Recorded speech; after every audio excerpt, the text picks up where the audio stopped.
Hi, I'm Janai York with Manley York and Associates. And I'm Rachel Manley.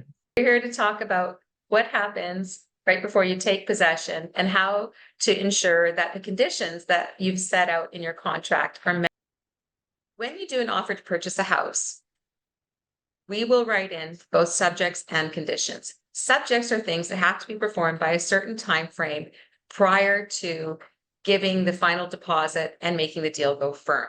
These are things like making sure the financing is in place, doing your inspections, and any other criteria that needs to be addressed to make sure that the home you're buying is the home you want.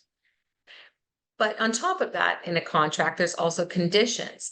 These are not removed. They are still in effect all the way up until possession date. These conditions can range, but typically they are things like the seller guarantees that the appliances will be in working order. Any debris and personal items will be cleaned up. Any repairs that are substantive will be done prior to you getting the keys to your house. What doesn't typically happen in our market is ensuring those things are actually done. What that means, though, is when you take possession, and if those items aren't done legally, you have no recourse. So our recommendation is we write into our contract that you are able to come in 2 or 3 days prior to the possession date to do another walkthrough to make sure that these items have been taken care of. Let's walk through and turn on the appliances, make sure that they are still functioning. Has the debris been removed? If the furniture has been moved, are there any big holes in the carpet we didn't see earlier that were not mentioned that now need to be repaired? If the TV has been removed from the wall, have those holes been filled when we asked for any holes to be repaired prior to you getting the keys? So it gives you a bit more protection to know that you're walking into the home that you thought you were getting.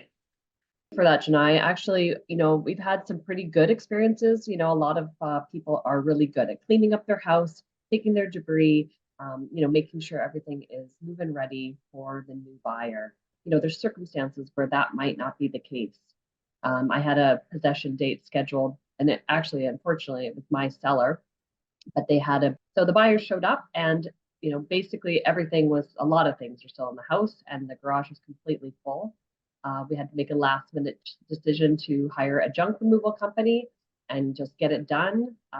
Unfortunately, the buyers were very gracious on that, and they understood, it wasn't really the seller's fault, but it's a family member. But these are the things that you can run into, having to deal with things last minute, like paying for a cleaner when they haven't showed up to clean, or paying for junk removal, or any sort of circumstances that happens last minute and it's already too late. They've already moved in.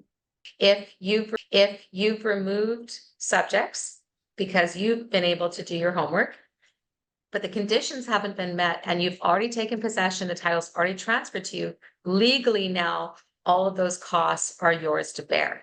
So taking some time before the actual possession date to do the walkthrough gives you, as the buyer, the opportunity to take a stand to say, these are going to be costs that I'm going to have to bear that are now more than the contract states that I should.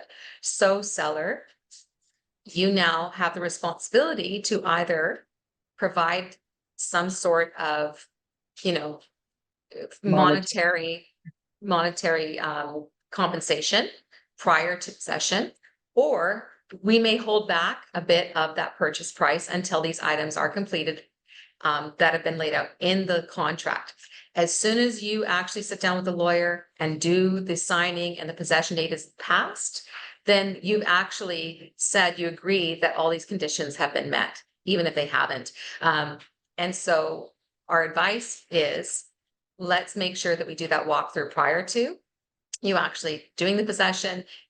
Couple days, 2-3 days prior, gives the seller enough time to react and gives you enough time to either look at the compensation in terms of a monetary compensation, or move forward and say, I'm fine with it. But those have to be the buyer's decisions at the end of the day. True. And there always is a risk into opening up a contract and writing in something like that. So, you know, when we have to put it, there's a clause that says it will not open the contract if it isn't signed by both parties. Because what we don't want to do is put more risk on our buyers when they go to purchase the property, and now all of a sudden they're not getting the house over $1,000. So we want to make sure that we're, you know, covering our clients and making sure that they sign off on the fact that it will reopen the contract. As you can see, not every real estate transaction is simple. It can be very complicated. You really want to hire a realtor or team that's going to help you every step of the way and make sure that you don't get stuck in a position that you're unhappy with. So please, if you need to reach out, call us anytime. Our number is 778-229-7694 or mydreamteam.ca.